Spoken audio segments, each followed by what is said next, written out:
Olá a todos e todas que nos assistem, bem-vindos à websérie Gente que Movimenta o Brasil. Aqui destacamos o trabalho essencial dos servidores públicos e mostramos como a atuação deles impacta na sua vida e na sua família. Hoje temos a honra de receber o presidente da FENALE, a Federação Nacional dos Servidores dos Poderes Legislativos Federais, Estaduais e do Distrito Federal, o senhor Alexandre Melo, para explicar a atuação diversa e essencial dos servidores públicos por exemplo, nas assembleias legislativas, com esse principal foco. Bem-vindo, Alexandre. Por favor, cumprimente o público. Obrigado aí, Antônio Carlos. Inicialmente, gostaria de agradecer em nome da FENALE a oportunidade que a CONACAT está nos concedendo para fazer alguns esclarecimentos sobre as atividades, ou melhor dizendo, da missão dos servidores dos legislativos. Muito importante essa conversa que vamos ter hoje aqui, com o comando do Antônio Carlos, presidente da CONACAT, essa pessoa que está na luta, né? E luta não nos falta. E tenho certeza que hoje vai ser bem importante esse nosso encontro. Luta não nos falta, e tudo indica, presidente Alexandre, que teremos aí um segundo semestre e um final de ano em que não nos faltarão emoções. Tudo indica que não nos faltarão emoções, viu? Mas, presidente, o cidadão muitas vezes associa o legislativo estadual apenas aos parlamentares, né, aos seus deputados estaduais, e pouco conhece o papel dos servidores que estão lá diariamente contribuindo nas mais diversas atividades. O senhor pode explicar para como os servidores das assembleias contribuem para que os processos legislativos ocorram de forma técnica, eficiente, transparente? Então, a expertise de todos os trabalhadores e trabalhadoras se conquista ao longo dos anos. A técnica, a eficiência e a transparência é uma constante de todas e todos os servidores públicos são permanentemente treinados, motivados e tenham os seus direitos garantidos para impedir a interferência, a revelia da legalidade. Percebemos que o nível de formação acadêmica dentro do legislativo vem melhorando ano a ano. Isso repercute fortemente nos desempenhos técnicos e administrativos. Quando falamos da palavra administrativo, já nos ocorre aqui reforma administrativa. Mas deixamos essa conversa um pouquinho mais para adiante. Essa vai nos tomar significativamente e temos que dar ciência à sociedade o quanto isso vai impactar na vida do cidadão e do próprio empresário, tá? De uma forma muito negativa. Mas isso realmente é para um outro momento. Vamos lá. É importante que as pessoas saibam que a atuação dos servidores das assembleias vai muito além da burocracia, né? Compartilhe conosco de que forma eles contribuem na elaboração de políticas públicas, estudos técnicos, né? Acompanhamento de temas relevantes para a sociedade. Como que acontece isso, presidente? Então, a construção de leis é a principal produção do legislativo. Mas não podemos esquecer que a fiscalização é outra importante missão dos legislativos. Uma lei bem escrita pode deixar, ou mal escrita, pode deixar muitas dúvidas e pode causar muito prejuízo à sociedade. Podemos citar várias tentativas de alguns parlamentares de produzir leis que retrocedem ou são inócuas e já são barradas pelo corpo técnico legislativo. O mesmo ocorre em audiências públicas, comissões parlamentares de inquérito, que temos muitas pessoas trabalhando para alcançar o objetivo. E sabemos que hoje o servidor do legislativo é imprescindível. E por isso, nós sempre defendemos e vamos continuar defendendo que ter um corpo de efetivos trabalhando é vital para o bom desempenho das assembleias legislativas em todos os âmbitos. Aqui eu vou me permitir mencionar um exemplo que eu tenho através das décadas aí, das experiências que eu já tive até como subprefeito, né? Eu vou ter que citar um caso para ilustrar o quanto é importante essa estrutura, inclusive administrativa, a mais simples. Eu vou explicar por quê. Teve um caso, não vou citar nomes, que ficou muito famoso, porque ocupou muito a imprensa, saiu muito da imprensa, foi muito falado, e era um restaurante muito bom, numa grande capital, e numa reforma que o restaurante fez no prédio, que era uma esquina, ele simplesmente avançou 1 metro e pouco linear da calçada de uma das principais avenidas da cidade. Né? Colocou para dentro 1 metro e meio linear da calçada. E, depois de alguns anos, o, o prefeito daquela cidade chamou um engenheiro responsável pelo setor e falou assim: engenheiro, estou com um processo aqui que manda demolir aquele restaurante, né? Demolir aquela reforma que foi feita. E esse restaurante é de uma pessoa muito influente, de uma altíssima autoridade. Não tem como resolver esse caso, né? O engenheiro falou: não tem mais o que fazer, prefeito. Já foi, demorou o tempo que podia demorar esse processo, né? Agora vai ter que demolir, não tem jeito. Mas, engenheiro, é um pedido lá de cima. Eu falei assim: faz o seguinte, o senhor assina aí que o senhor está me mandando ver isso e nós vamos ver no setor se é possível atender.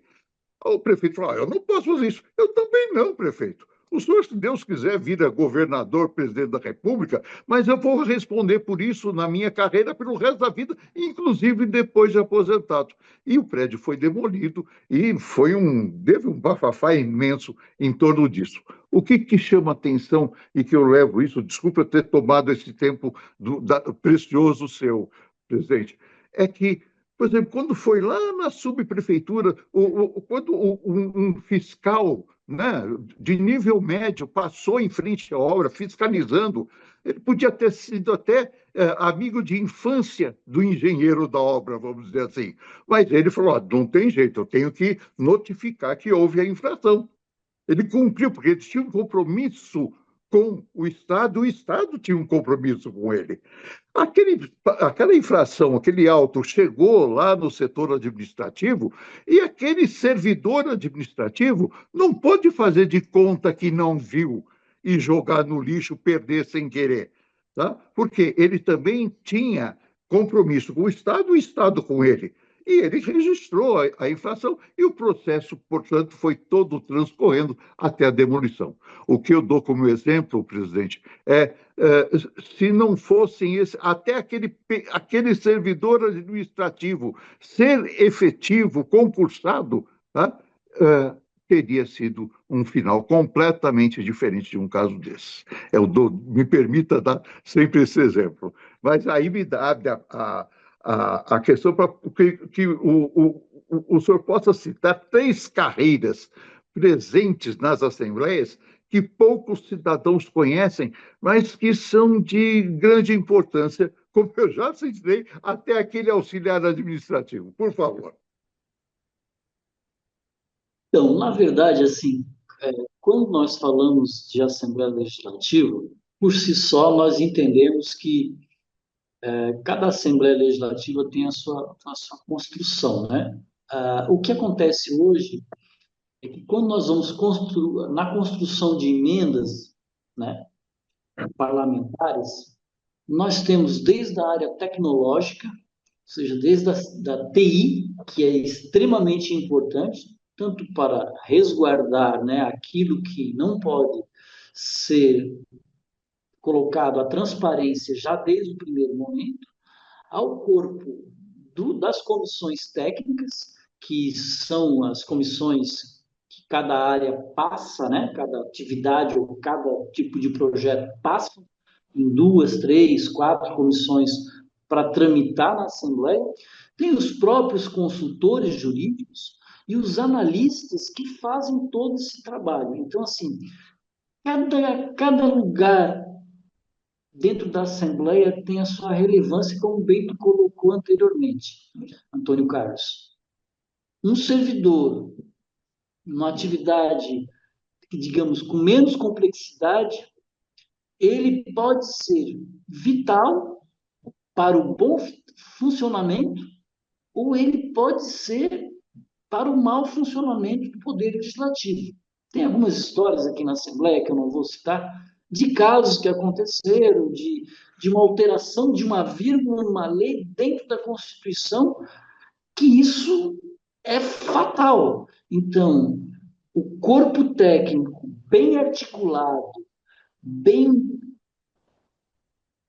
vamos dizer, conectado, ele faz toda a diferença. E isso faz com o tempo. E quem tem mais tempo de atividade dentro do serviço legislativo são os efetivos. Infelizmente, alguns outros que passam muito rapidamente, tanto na área de comissionado quanto de terceirizados, não mantêm essa expertise e nem a condição de barrar algum tipo de situação um pouquinho mais, digamos, complexa e que exige uma certa blindagem, né, para impedir que fatos como esse que tu bem colocou anteriormente possam levar à desestruturação. Então, quando falam de carreiras específicas, a gente fica até meio assim, porque são tantas, porque em cada lugar seria a pergunta que nós podemos fazer. O coração é mais importante que o pulmão, que o cérebro, que o fígado, que o baço, que o intestino, quer dizer, todos os órgãos, quando eles são acometidos de algum problema, que o organismo passa a não funcionar de forma muito bem equalizada, surgem problemas que podem afetar o cérebro, o coração, o pulmão e por aí vai. E na estrutura legislativa é igual. Tem que estar muito bem encadeado com pessoas que só no se olhar eles já entendem o que tem que se fazer. E isso só se consegue no decorrer do tempo. E só quem tem esse tempo hoje constitucional, com exceção, é óbvio que quando ele comete algum ato falho ou algum erro muito grande, ele permanece do início à sua aposentadoria. A grande outra maioria são transeuntes. Eles passam muito rapidamente no Poder Legislativo, incluem inclusive os deputados. Alguns detêm apenas um mandato. E nós permanecemos lá por 30, 40 anos, com toda a expertise, com todo o legado que a gente recebeu, transmite e vai deixar. Nada como aprender a cada dia. Eu acabo de aprender mais uma perfeita abordagem da importância de todas as carreiras nesse excelente exemplo que você citou, viu, presidente? Eu vou pedir até para a organização da Conacat anotar essa resposta, que eu quero aprimorar a minha resposta por aí, viu? Nada como aprender. Mas vamos lá. E assim é que, em momentos de transição, né, de legislatura, como que a presença desses quadros estáveis, né, de servidores qualificados assegura a continuidade das ações e atividades da Assembleia consequentemente, não prejudica o serviço à população? Eu gostaria que você ressaltasse a importância disso, por favor, com a maestria que você deu na resposta anterior. Na verdade, eu acho que não há como nós dissociarmos, né, essa importância de ter um quadro efetivo, qualificado, bem treinado, com capacidade, né, de tornar tudo aquilo que é legalmente possível ser transparente, dentro da moralidade, dentro da impessoalidade, ele pode fazê-lo. porque ele está ali para atender ao Estado. E o que muitas vezes alguns políticos confundem o Estado com o governo. Não, o Estado é aquele que permanece. E nós somos funcionários de Estado. Nós não somos funcionários de governo. Nós somos funcionários para atender a todos os governos que vão passar ali pelas nossas mãos. Então, é muito importante essa qualificação, é muito importante nós estarmos bem preparados, inclusive, para dizer não, né? Olha, infelizmente, essa situação, ela não nos permite fazê-la, por quê? Porque as leis são maiores do que nós. Nós somos apenas operadores ou aqueles que guarnecem para que ela seja cumprida, para o nosso bem e para o vosso bem, né? Para o parlamentar, quando dizemos isso. Porque a gente sabe das implicações quando nós saímos fora do nosso eixo, né? Nós, enquanto servidores, temos consciência e tem aquele velho dito que a corda sempre arrebenta do lado mais fraco. E quando eles tentam fazer reformas administrativas para enfraquecer a posição do servidor efetivo, é porque eles querem nada mais, nada menos que depois sempre estourar a corda do nosso lado. E quando estoura a corda do lado do serviço público, quem perde é a sociedade. Quem perde, e a gente tem que frisar isso com muita clareza, porque é uma movimentação, inclusive, de setores empresariais fortes, setor financeiro, enfim, mas que temos que falar para o empresário real, aquele que está lá na sua empresa pequena, média, ou mesmo grande empresa, ou microempresa, e quem vai perder é ele com essas alterações todas. Nós temos que fazer chegar isso a eles. Lógico, e aqui me cabe uma outra pergunta, né, para a sua dissertação, que é lógico que, por outro lado, servidores que prestam apoio aos gabinetes dos deputados, os chamados cargos em comissão, também têm a sua importância e o seu papel dentro das estruturas, né? Fazem um trabalho importantíssimo de auxiliar no que for necessário para que o deputado e a sua equipe possam ter condições de exercer suas funções e atender às demandas da sociedade. Não é isso? Esse não é o desenho correto, ter os cargos em comissão cumprindo seu papel e os cargos efetivos cumprindo o papel fundamental que lhes cabe? Não, e isso, assim, vamos dizer aquela palavra, o sonho de consumo, né? Infelizmente, hoje, uma parte, né, dos cargos comissionados dentro de gabinetes, muitas vezes eles têm corpos muito qualificados, né? Mas tem muitos eminentemente de cabos eleitorais. Esse é o grande problema, né? O deputado entra no primeiro dia de mandato pensando na próxima eleição. E aí ele, em vez de compor no seu quadro técnico, né, uma estrutura que no passado, não muito distante, eu praticamente vivenciei isso, nós tínhamos apenas, lá nos princípios da década de 80, apenas 3 cargos comissionados, os outros eram todos efetivos. Secretaria, datilografia, toda a parte de organizacional. E esse quadro foi alterando, e hoje cada assembleia tem um quantitativo, mas gira em torno de 15 a 20 servidores comissionados. Muitos deles, eles são realmente uma função de cabos eleitorais, outros bons, excelentes técnicos, mas às vezes os técnicos são até trocados, esses que são comissionados, por cargos que são um quadro mais eleitoral. E isso acaba prejudicando a construção de um legislativo forte, porque a sociedade precisa de um legislativo forte, porque senão alguns deputados com umas ideias um tanto quanto fora da curva trazem ideias, e nós vivenciamos no dia a dia, né, Antônio Carlos, nas lutas que fazemos para defender o serviço e o servidor público, que vem umas ideias que quem mais vai sofrer para além dos trabalhadores e das trabalhadoras do serviço público, é a sociedade, como bem tu colocou. A sociedade que muitas vezes ela fica afastada desse universo, achando que ela não é atingida, mas uma construção de uma legislação, ela pode dizer se ela vai ter acesso à saúde ou não, se o filho dela vai ter uma educação de mais qualidade ou não. Então, esses comissionados, eles também têm que ser um quadro qualificado com a missão prioritária de construção de uma sociedade cada vez melhor.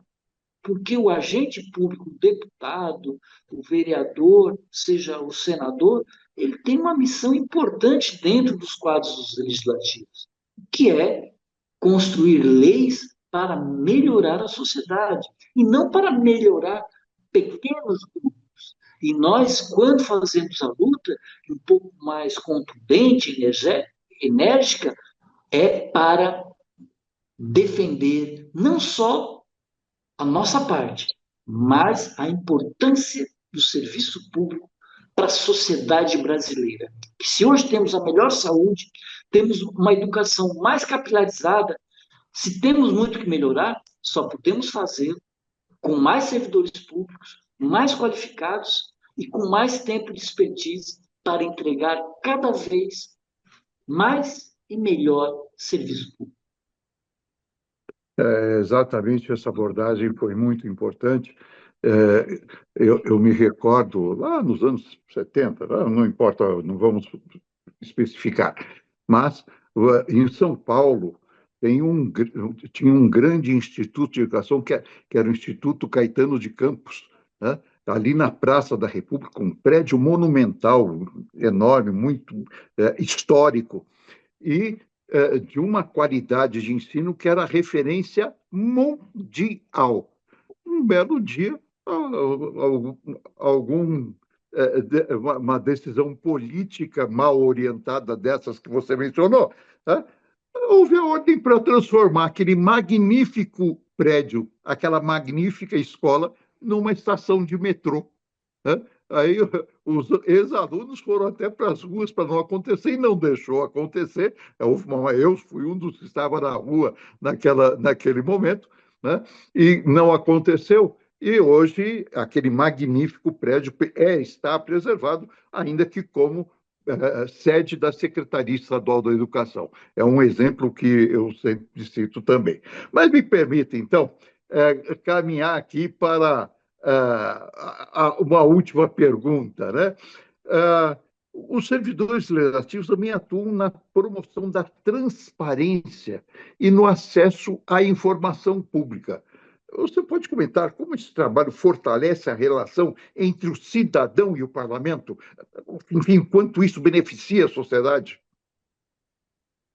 Então, a transparência é um forte basilar da nossa democracia. E o servidor público tem o condão de utilizar os mecanismos para fazer de maneira eficiente e responsável essa estrutura.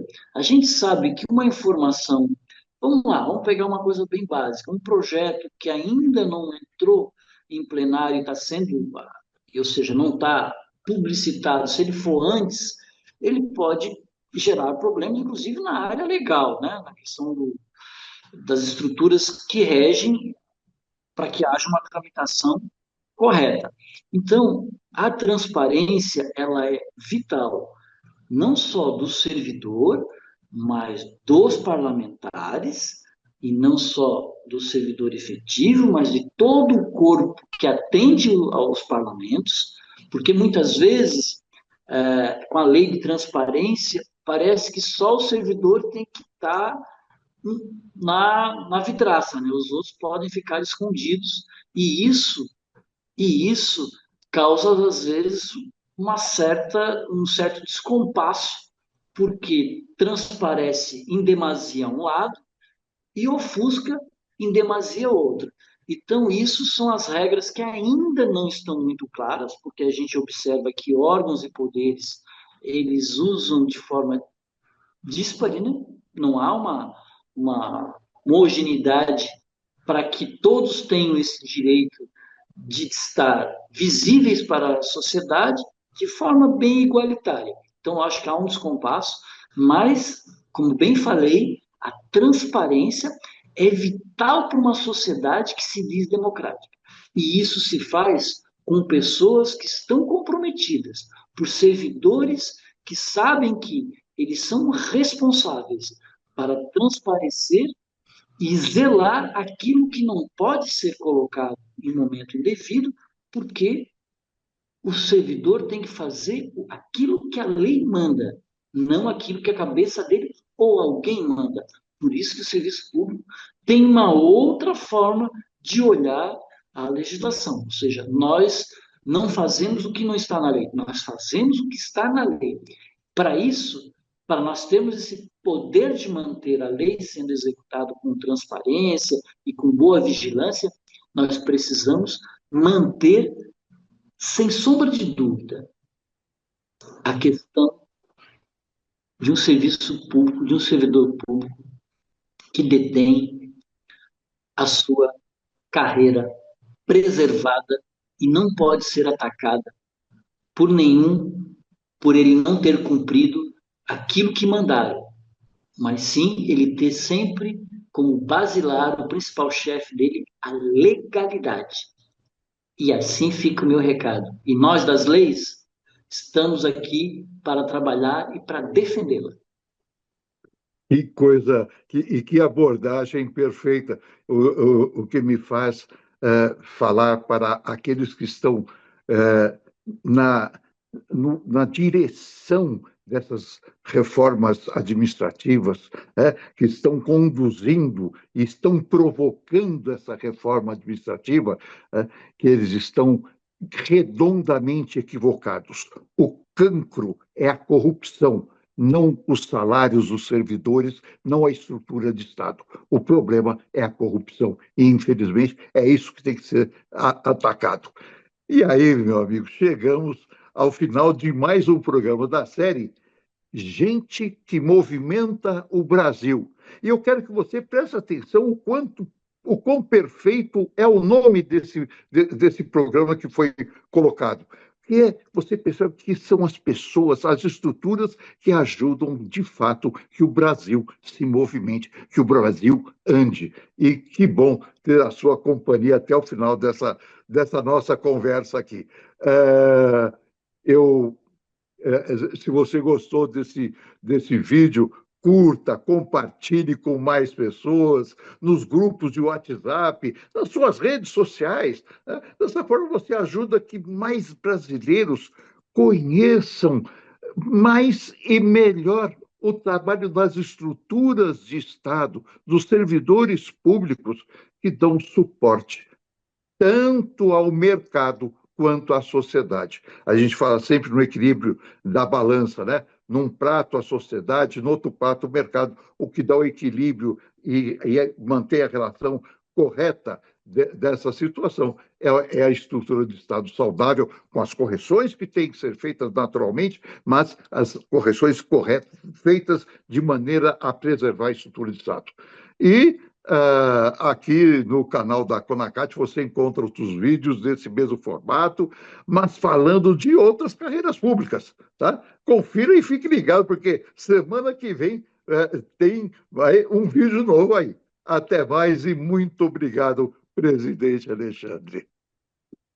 Obrigado aí, obrigado também e estamos juntos.